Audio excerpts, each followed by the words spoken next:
નમસ્કાર મિત્રો, મારુતિનંદન એજ્યુકેશનમાં આપ સૌનું ફરી એકવાર સ્વાગત છે। આજે આપણે આપણો જે ઇંગ્લિશની અંદર જે ચેપ્ટર પૂર્ણ થયું એના અન્વયે એટલે કે મ્યુઝિક, મોહન એન્ડ હિઝ વીણા, તો એની અંદર મોહનનો શોખ, એની હોબી શું હતી?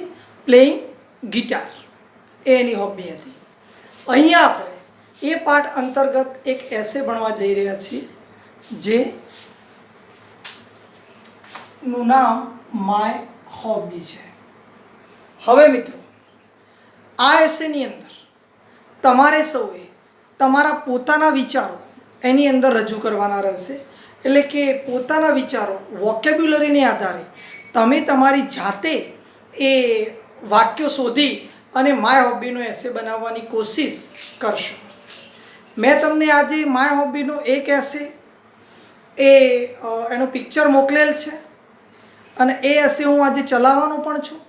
પણ જે ક્લેવર સ્ટુડન્ટ છે, જેનામાં વાક્ય રચના બનાવવાની સમજણ છે, એ વિદ્યાર્થીઓ આના કરતાં થોડોક અલગ એસે બનાવવાની કોશિશ કરશે।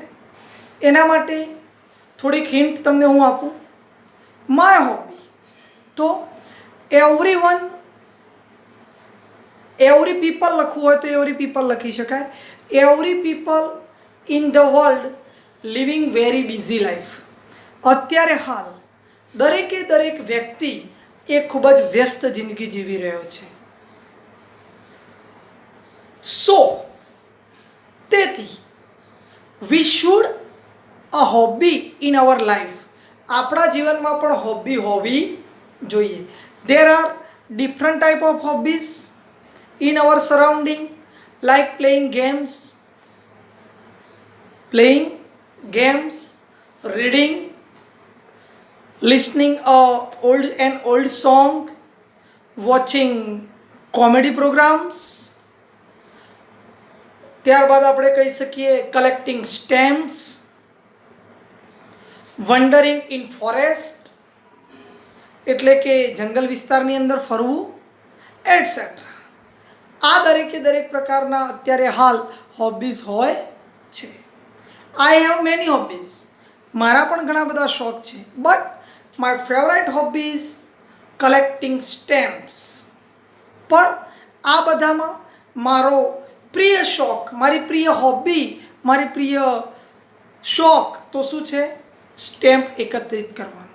આ પહેલા પેરેગ્રાફની અંદર, એના ઇન્ટ્રોડક્શનની અંદર તમે એક મતલબ કે હોબીનો કોન્સેપ્ટ ક્લિયર કરશો।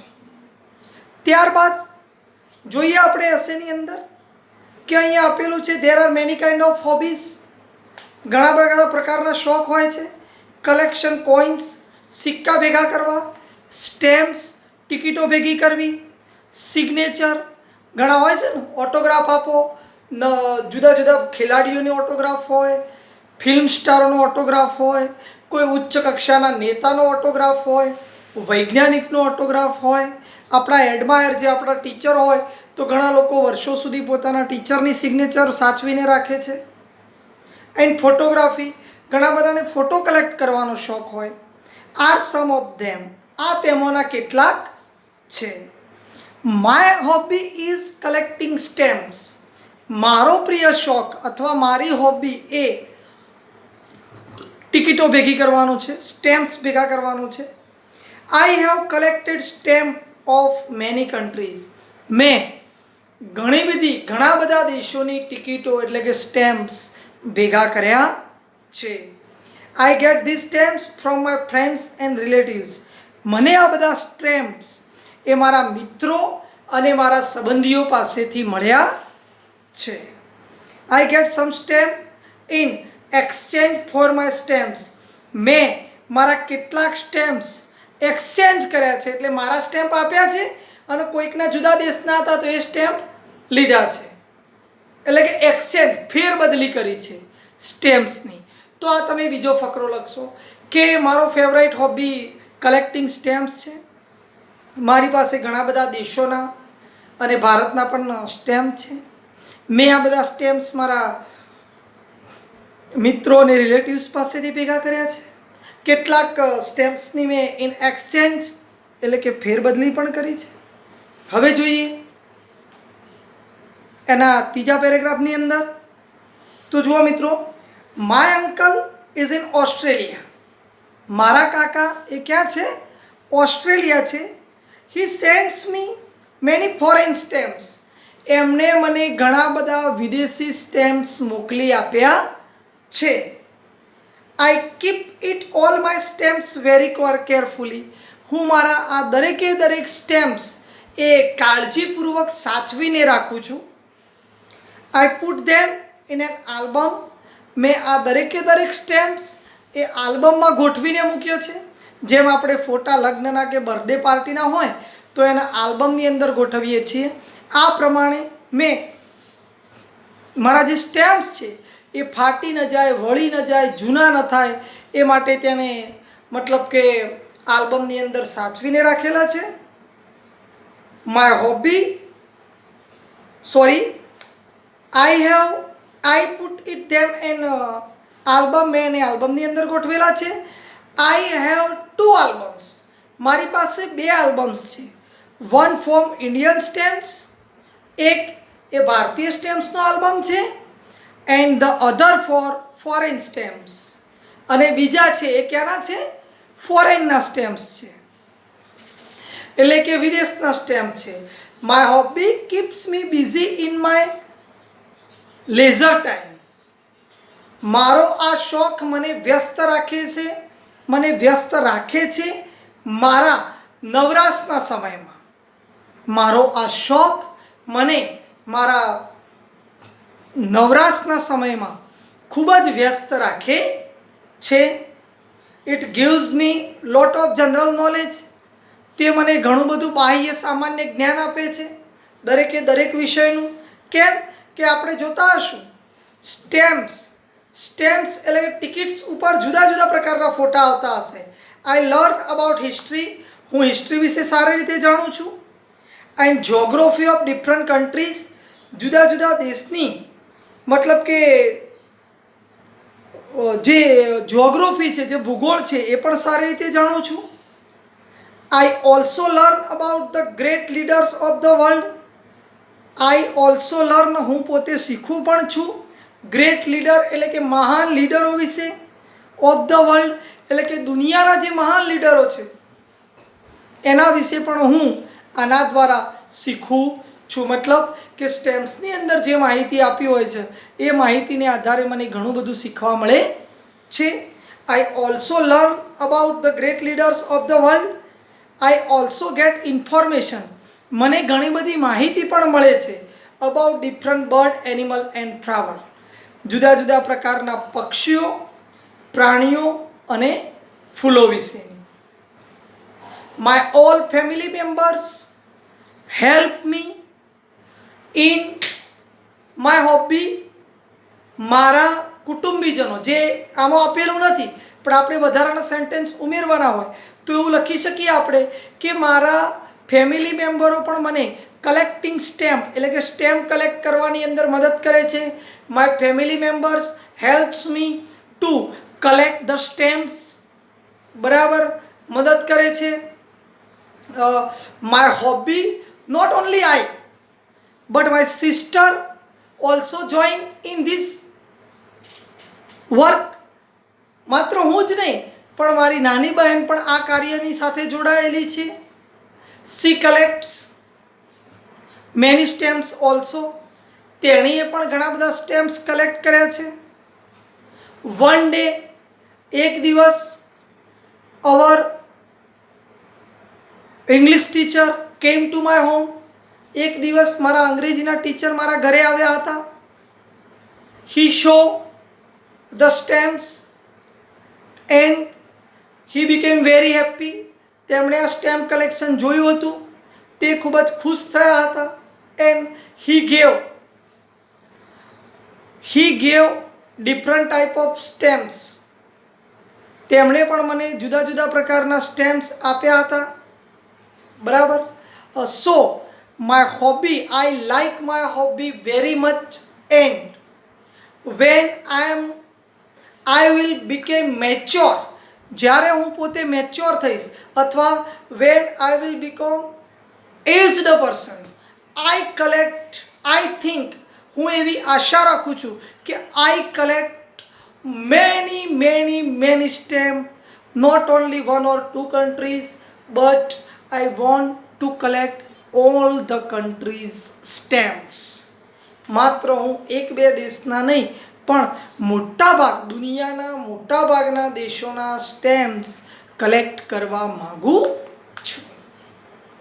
તો આ રીતે મિત્રો તમારે માય હોબીનો એસે તમારા શબ્દોમાં, તમારા વિચારો, તમારા આઈડિયા એની અંદર દેખાવા જોઈએ અને એક એસે માય હોબીનો તૈયાર કરવાનો છે, જે આગામી સમયમાં જ્યારે આપના ઘરે આવવામાં આવશે ત્યારે ખાસ તમારો આ એસે એ જોવામાં આવશે અને હું માનું છું ત્યાં સુધી એની અંદર તમારા વિચારો એ જાતે કોઈ પણ જગ્યાએથી કોપી કર્યા વગર જેવા આવડે એવા લખશો તો મિત્રો એક સમય એવો આવશે કે તમારી જોડે વોકેબ્યુલરીનો ભંડાર વધશે અને કોઈ પણ ટોપિક્સ વિશે તમને પૂછવામાં આવ્યું હશે તો સરળતાથી તમે ઇંગ્લિશની અંદર એનો આન્સર આપી શકશો.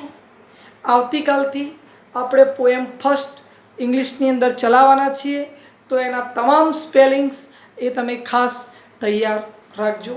Thank you.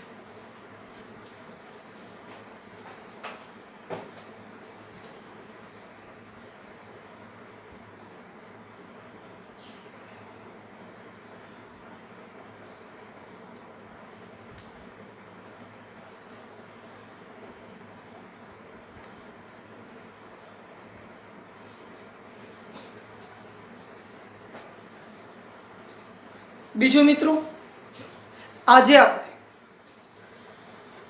એક ઈમેલ ચલાવ્યો હતો અને આજે એટલે કે ગ્રામરનો એક બીજો ઈમેલ હું તમારી આગળ, મતલબ કે કોઈ પણ ઈમેલની અંદર લખી શકાય એવા સેન્ટેન્સ આપણે અગાઉ પણ આપ્યા હતા અને ફરી આજે એક ઈમેલ આપણે લખવા જઈ રહ્યા છીએ. તો દરેકે દરેક સ્ટુડન્ટ્સ એની સૂચના લખી અને ઈમેલ લખશે.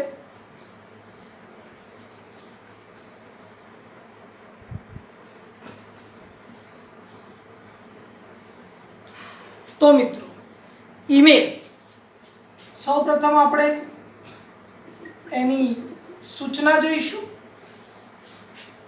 સૂચના પ્રમાણે ઈમેલ કઈ રીતે લખવો એની ટોટલી થીમ મેં આપને જણાવી દીધેલી છે. તો આજે આપણે એક નવો ઈમેલ લેવા જઈ રહ્યા છીએ.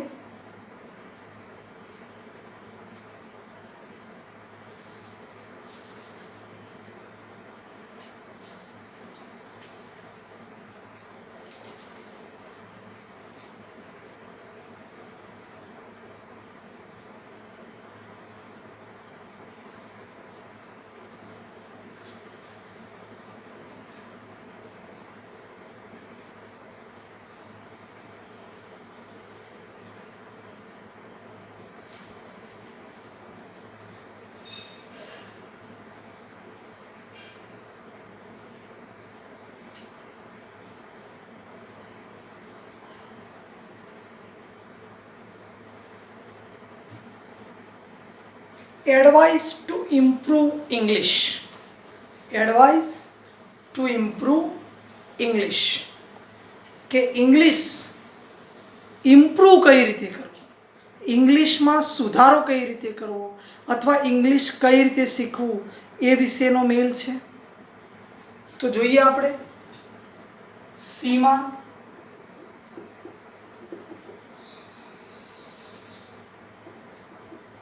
Seema's uncle writes an email to his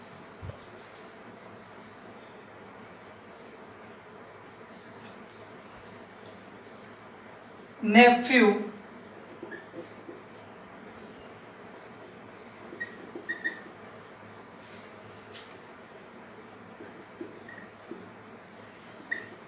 Seema, who is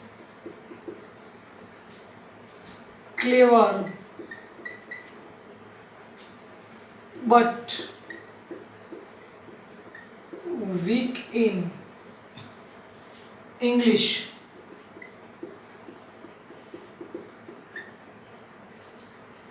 So her uncle advised her how to improve her English.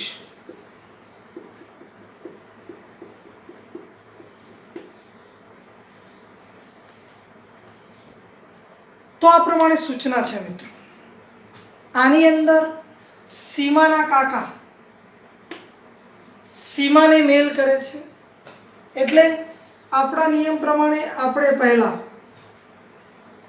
From કરી અને કોનું ઈમેલ આઈડી લખવું પડશે, સીમાના કાકા. એટલે આપણે લખી દઈએ દાખલા તરીકે સુરેશ દેસાઈ 61@gmail.com. કોઈ પણ ઈમેલ આઈડી મિત્રો તમે લખી શકો છો. ધ્યાન કઈ બાબતનું રાખવાનું છે કે ઈમેલની અંદર મોટે ભાગે દરેક લેટર્સ બીજી એબીસીડીમાં એટલે કે સ્મોલ આવે છે. નામ પછી કોઈ પણ 2 અંક લખવાના હોય છે, 2 અથવા 2 થી વધારે. તમારે જે બ્રાઉઝર યાહૂ બ્રાઉઝર, જીમેલ, જેનું ઈમેલ આઈડી બનાવવું હોય એનું નામ લખી .com લખી અને ઈમેલ આઈડી લખવાનું હોય છે. હવે ટુ કોના માટે મોકલાવવાનું છે? સીમા માટે મોકલાવવાનું છે. તો અહીંયા આપણે સીમાનું ઈમેલ આઈડી લખવું પડશે. તો ત્યાં આગળ લખીશું સીમા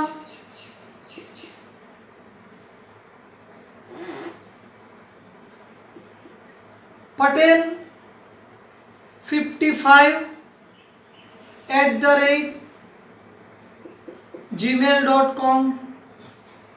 સીમા એ એનું પોતાનું એડ્રેસ આપણે જેના ઉપર મોકલવાનું છે એનું લખવું પડશે. ત્યારબાદ સબ્જેક્ટ, ત્રીજી અગત્યની બાબત છે સબ્જેક્ટ. આમાં ડેટ લખવાની જરૂર નથી. સબ્જેક્ટ તો શાના વિશે આ મેલ છે? તો advice Har how to improve Har English.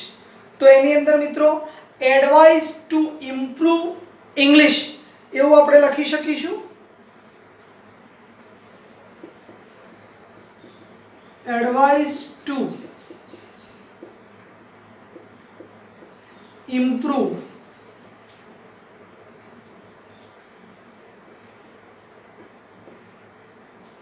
English. આ આપણું 1 માર્ક્સનું કામ પૂર્ણ થયું. એટલે કે જે પ્રમાણે ઈમેલની શરૂઆત કરવાની હોય છે, પહેલાં આપણું ઈમેલ આઈડી, પછી જેનું મોકલવાનું છે એનું ઈમેલ આઈડી અને સબ્જેક્ટ, આ 3 બાબતો આપણે એની અંદર લખી દીધી છે. હવે આપણે આપણા મેલની શરૂઆત કરીશું. આ રાઇટ ડાઉન કરી લેજો મિત્રો.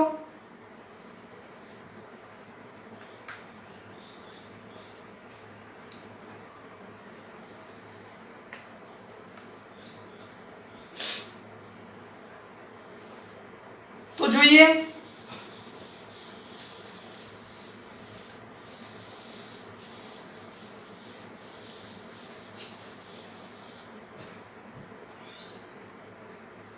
એના કાકા જ્યારે આપણે આ 3 બાબતો લખી ત્યારે સંબોધન કરવાનું હશે. એટલે શું લખશે? ડિયર સીમા અલ્પવિરામ. હવે મેલની શરૂઆત કરશે આઈ. એક સેકન્ડ.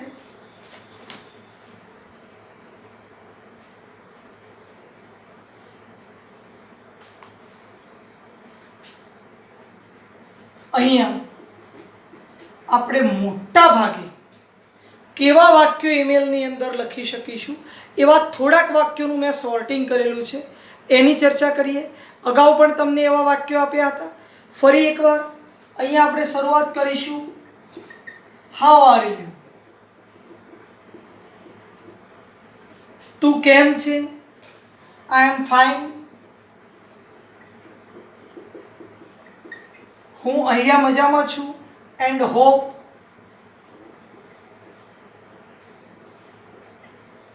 અને આશા રાખું છું. The same for you.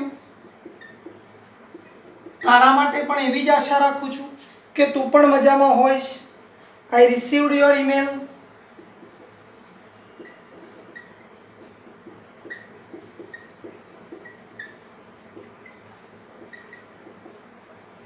I received your email yesterday.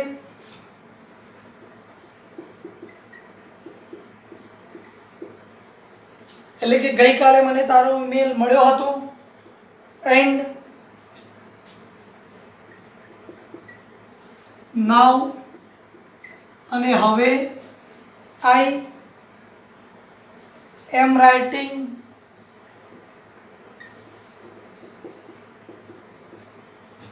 અને હવે હું લખી રહ્યો છું this mail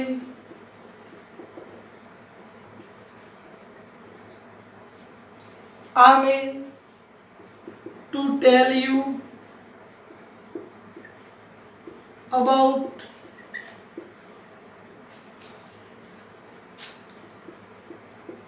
how to improve English.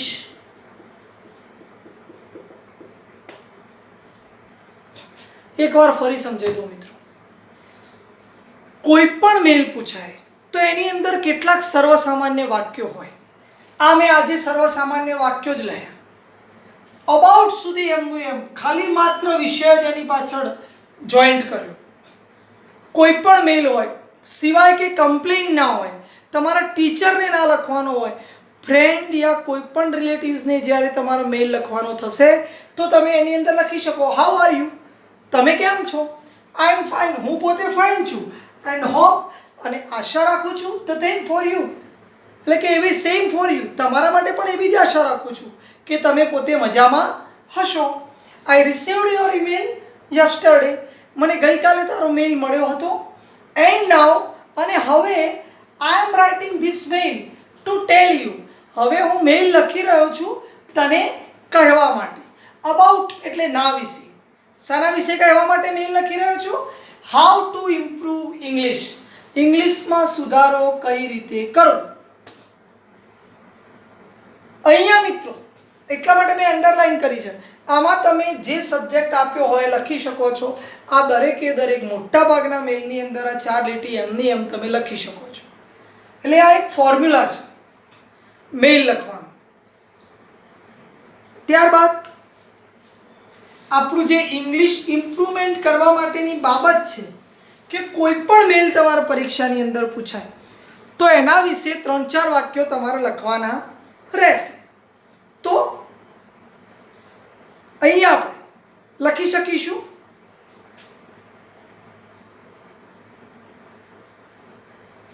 તો જુઓ, યુ સીમ, તું દેખાય છે, two be very clever,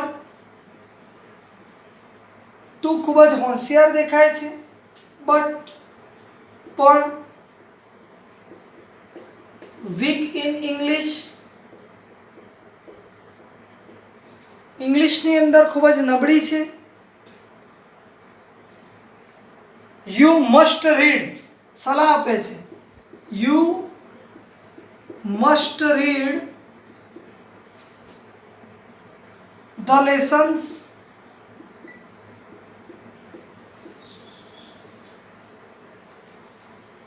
truly.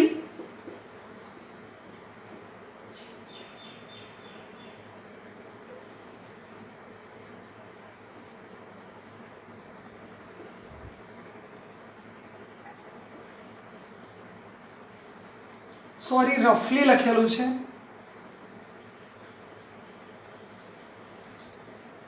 You must read the lesson roughly and try to understand.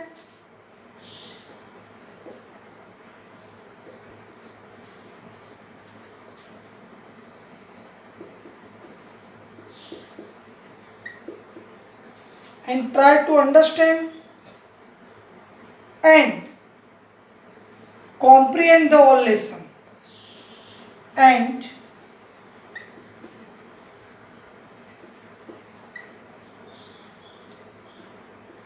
comprehend the whole lesson.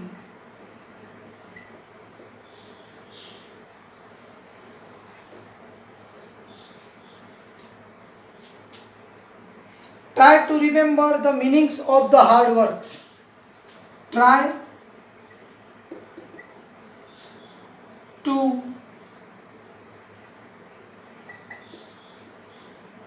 remember the meanings of the hard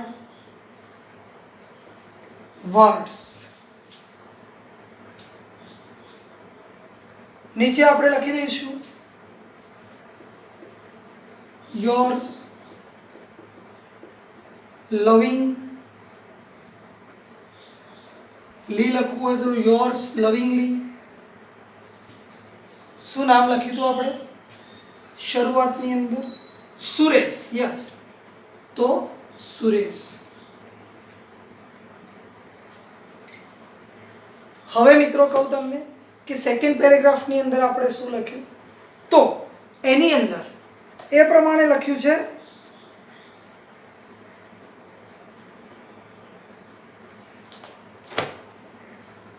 you sim two be very clever.